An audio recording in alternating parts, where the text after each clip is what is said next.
In today's video, we're going to be talking about how to set up your very first fish tank. The first step you have to do is decide what size fish tank do you want.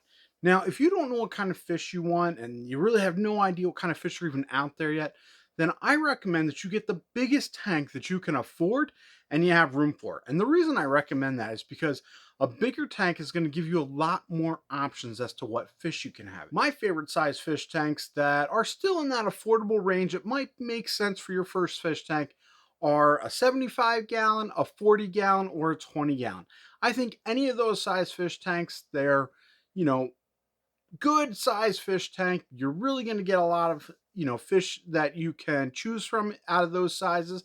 And again, bigger is better. So if you can afford that 75 gallon, if you have room for that 75 gallon, that is probably my favorite size fish tank.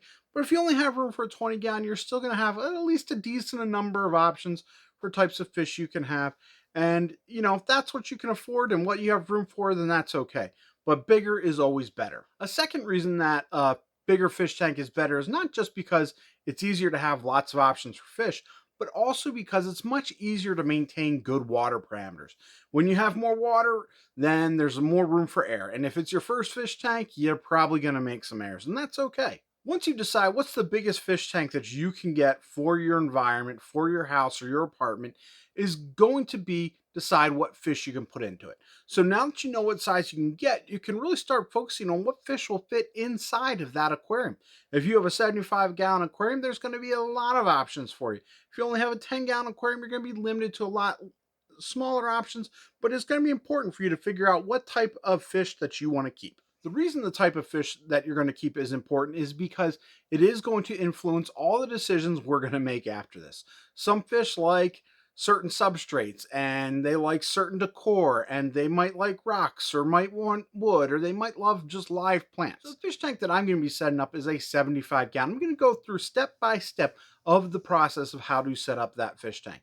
I don't know exactly what type of fish I'm going to put in there, but I do know that I want them to be fish that are going to do well in a highly planted tank. I love having live plants in my fish tanks. I think it makes keeping fish easy. So I want to make sure I'm getting, it's set up for fish that are going to be community fish that are going to want that planted aquarium. Once you've picked out what size aquarium you want, the next thing you're going to be doing is thinking about what type of substrate you want.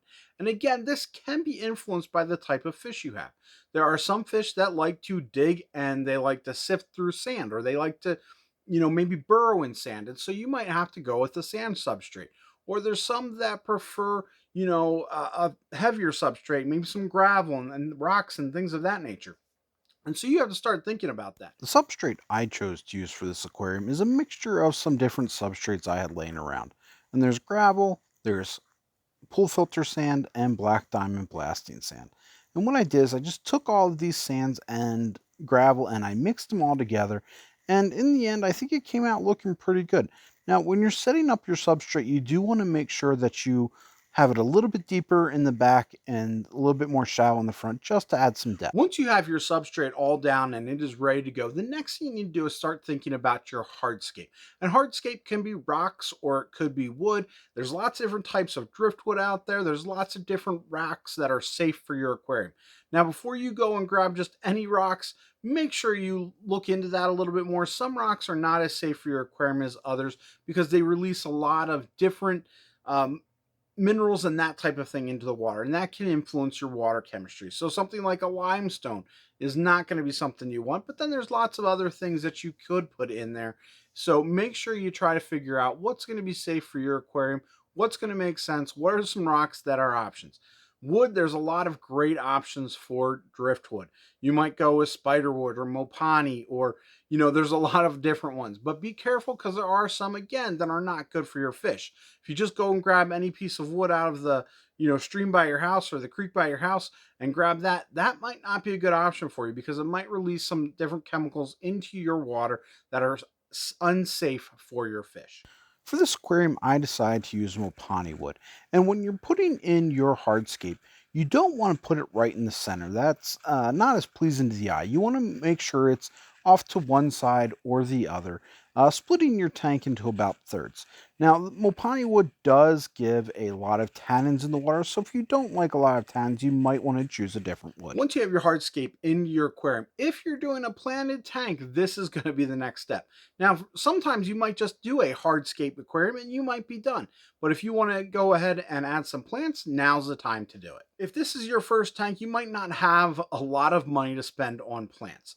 And so I suggest you find plants that are either going to grow large or that are going to reproduce quickly. And the plants that you put in this fish tank are that exactly. Either they're ones that grow rather large or they're ones that can reproduce fairly quickly. The first plant I'm putting in here is Vallisneria, and this is a plant that grows fairly tall, about 18 to 24 inches, and can reproduce very quickly. So this is going to be a great plant to put in your tank that's going to take up a lot of space quickly and really give you that green, luscious look. The next plant that I'm putting in here is an Amazon sword. Now, this is a small sword right now, but this is a plant that grows rather large. And so it's going to take up a lot of this empty space here in the middle of my tank. Next, I'm planting just a couple of dwarf Sagittaria. Now, this plant is very similar to Vallisneria, except that it stays much shorter in size. Here I'm adding some Anubias, which is a great plant to add to your rocks and wood. And then an aquarium lily, which is just going to add a little bit of color. Nice thing about aquarium lilies, it doesn't need a lot of light and has that nice red color. And lastly, a little bit of Monte Carlo to the front of the tank. Now that I've got my aquarium all planted up and ready to go, it is time to just go ahead and add the water.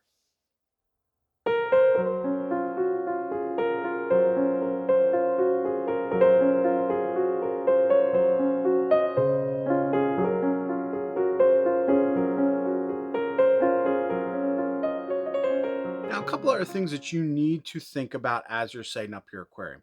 And those are things like what type of filtration am I going to use? Now, I love sponge filters in my aquariums, but again, I'm keeping fish that are mostly community fish, and there's lots of them that I put mixed together. They're not highly aggressive fish. And for me, those sponge filters work really well. But if you have a fish that needs a lot more of a higher flow rate of water, then you might have to consider something like a hang on back or a canister filter. And there are a number of different options. So, again, this is really going to depend on what type of fish you want to keep and how you want to do. Another thing that you need to consider as you're setting up your aquarium is what type of lighting do you want? Now, if you bought a kit, those lights usually are pretty low intensity lights. And if you're going to do plants, you're going to make sure that you only get low light plants. So things like Anubias and Java Fern are great options for those lower light plants.